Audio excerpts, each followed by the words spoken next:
Now it's time for me to discuss nanomachining in the Q&A sessions of ViViMaT with Nikolaos Karkalos and Pengfei fan.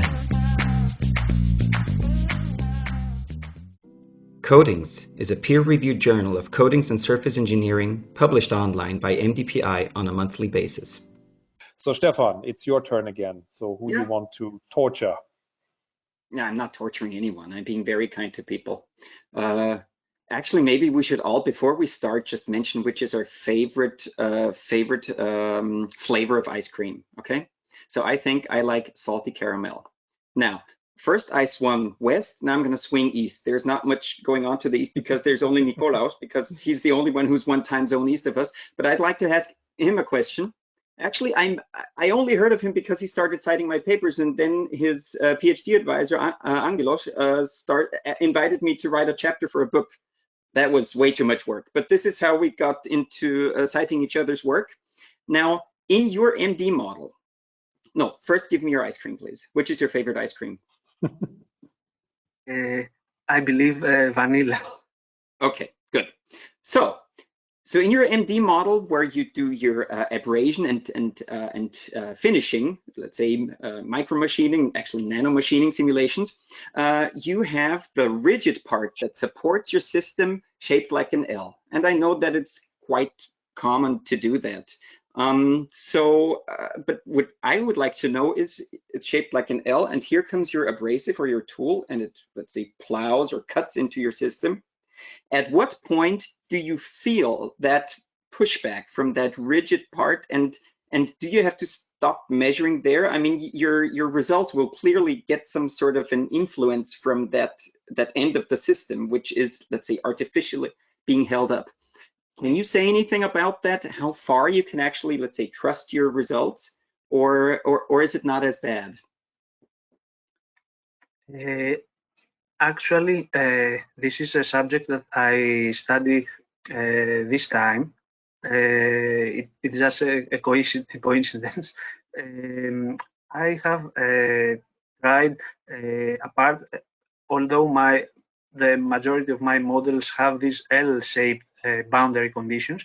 I have also tried some different configurations that I have seen that they are more rarely used in the nanomachining simulations, like using a fixed boundary in other axes, in other planes as well, instead of periodic boundary conditions, or using another boundary, fixed boundary in front of the tool, just where the abrasives start to move.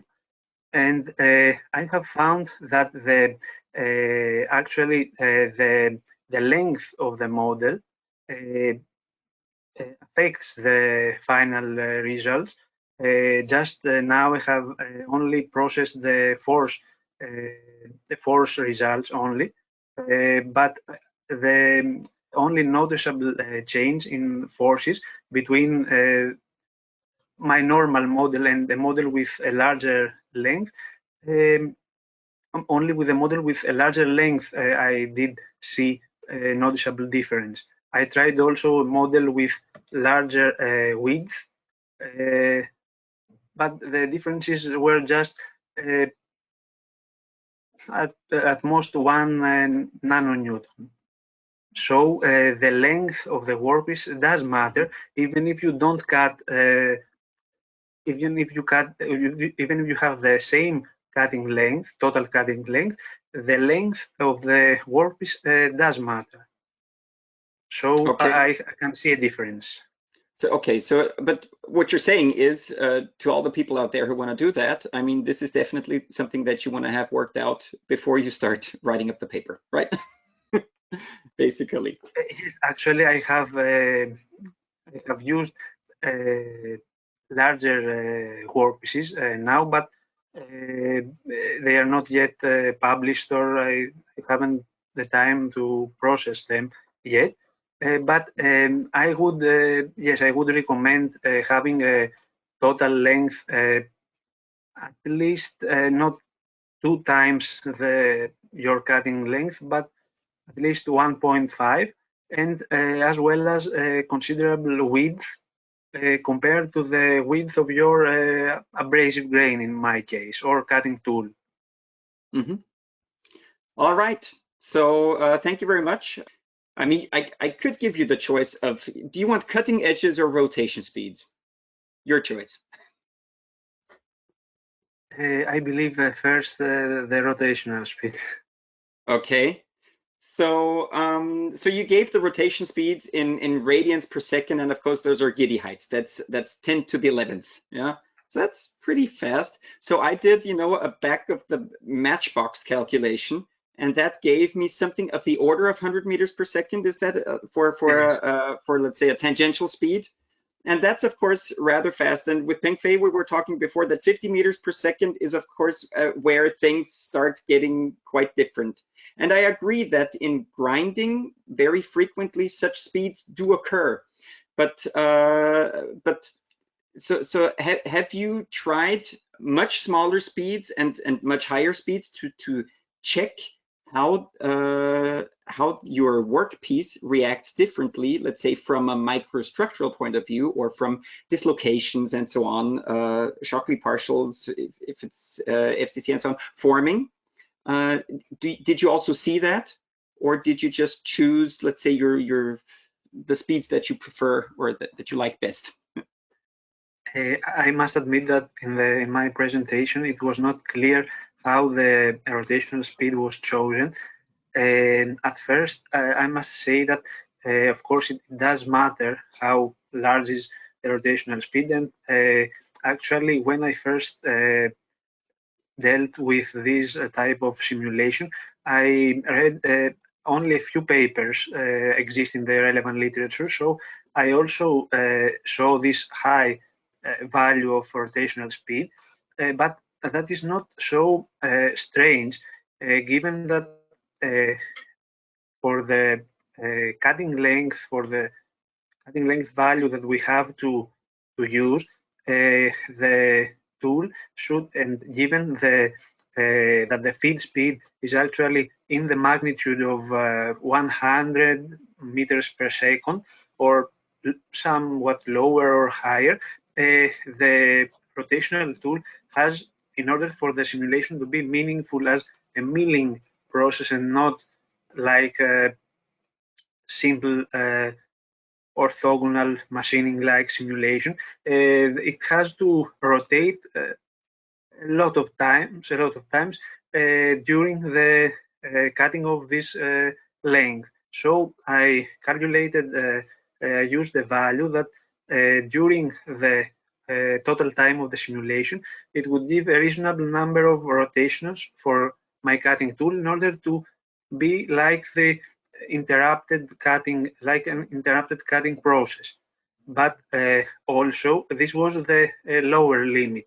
The higher limit was, just as you mentioned before, calculated according to the tangential speed. So I chose a speed that was not too high, let's say 1,000 meters per second, but and it would be in the same range of magnitude as the feed speed. So that was about, because if you try quite higher rotational speeds, you will get the workpiece surface not exactly exploding, but atoms being ejected with very high speed, and the simulation has not so quite good results. So these were the two boundaries for rotational speed. I must admit I haven't tried quite a large range of rotational speed in order to observe different behavior regarding the plastic deformation. But my first results indicated that there is a noticeable difference in the deformation of the workpiece for different rotational speeds. But I haven't any more results to share. Yeah, well, thank you very much. But I mean, it makes sense. And of course, making this speed study becomes extremely expensive if you go to very slow speeds. So it's a matter of being able to do it at all. So I do understand. A very last, very short question. So you have this simulation with the three cutting edges in this milling experiment, but and I know exactly that I have done this sin as well. But basically, you are implying only that it is being held by some structure that keeps these three cutting edges together. Now, my question is, how large is the impact of you basically just having vacuum, where in reality there would be some solid structure that holds these cutting edges? Um, because I didn't really see how the plowing or the cutting or the chip formation works here, but the chips could, in theory, just grow up into the nirvana. Can you give a very short answer on if there's still something on the agenda here, or if that can be safely ignored? In this case, with the three cutters, it is assumed that they are they are somewhat connected together. They are being a part of something like a milling head. So they have they move like a rigid body that is rotating. But I haven't yet implemented a study regarding the influence of an actual structure being behind them. I mean, to observe the as in the macro scale practice, that the stiffness and the damping of the actual tool holder would modify our results. But I think there should be a difference in the values of cutting forces, but I don't believe that at least qualitatively the trends observed from the simulation could be different. Okay. I believe, however, maybe the magnitude of forces or other quantities could be altered if the actual structure with its properties is implemented between the three cutters. But I don't think that it would alter the general conclusions. Okay. Well, thank you very much.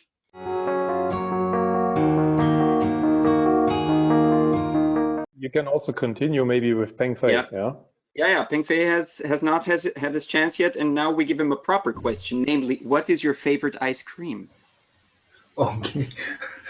It's chocolate. Okay, so we have chocolate. We already have.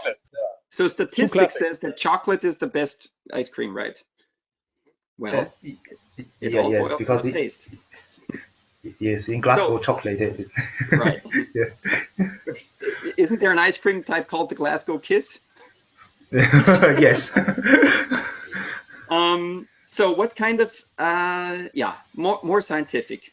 So I don't think that I saw in your presentation which class of potential you used for modeling your particular system. So for the others who haven't seen his talk, this is about machining of basically AFM machining of gallium arsenide with a diamond tip. And I was wondering which type of potentials Pengfei used. And I'm especially interested in your interaction between the carbon and the gallium arsenide, what you used there. Okay. Yes. So my nanomachining system, I use diamond to cut the gallium arsenide. So there are 3 atoms totally in my system: carbon, gallium arsenide. So for diamond, I use the classic Tresor potential to describe my diamond. And for gallium arsenide, I use the BOP, its bond order potential function. And as well known that the AFM tip and will when the tip cut the gallium arsenide subpiece, there will it's like a high energy collisions. So I use the ZBL potential function to describe this high energy collision. Yes. Okay, that is a screened potential, huh? And I just love it for the fact that it has the word Biersack in it. Yes. Which sounds great in German. Yeah, I'll give you another one since we're already chatting so nicely. So I was wondering, in any real AFM nanomachining, I'm not convinced that you would actually reach 50 meters per second, which is the value that you used for the MD. Now, you don't have to, let's say, defend the 50 meters per second in front of me, because MD people have to go fast so they can get anywhere in any reasonable amount of time.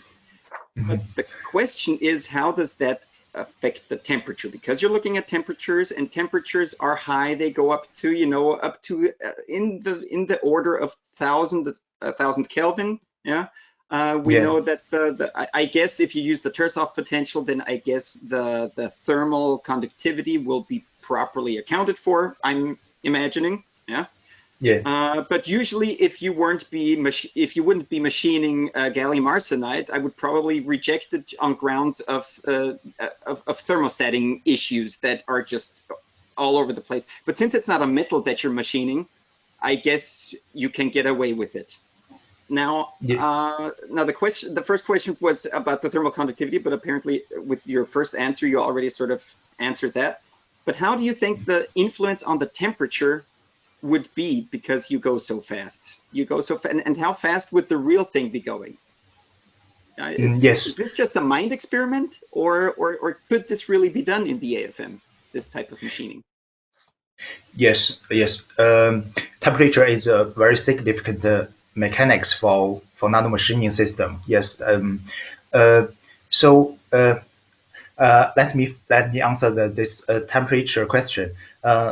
Actually, I didn't extract the temperature data from my MD simulation result. As you know, the temperature is very difficult to measure during experiments. But I think if I set the diamond tip with a high cutting velocity, I think the cutting zone temperature will increase. I think it will increase because the high velocity cutting will break more bonds between the gallium arsenide. So more energy will release. In the real AFM-based nanomachining experiments, the biggest cutting velocity is up to 50 micrometers per center. As for my MD simulation, it's 50 meter per second. Actually, it's so we have established from the previous studies. So actually, it does not have influence on friction coefficient or specific cutting energy. If I downscale the cutting velocity to micrometer per second in MD simulation, it will require more computation source. So it's a middle way. No, and of course, I mean, MD faces, intrinsic problems with, making simulations longer. So that is definitely not an option. Actually, Carsten and I are working on a paper right now that tries to look at the velocity influence on metallic contacts. Manel is in that as well. Sorry, three. We're all under one blanket.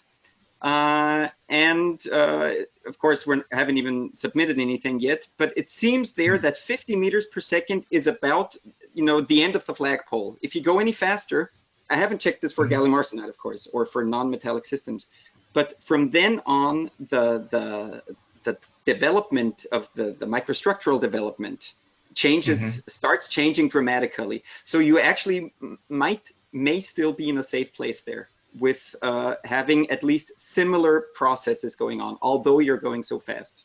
I mean, let's keep our fingers crossed.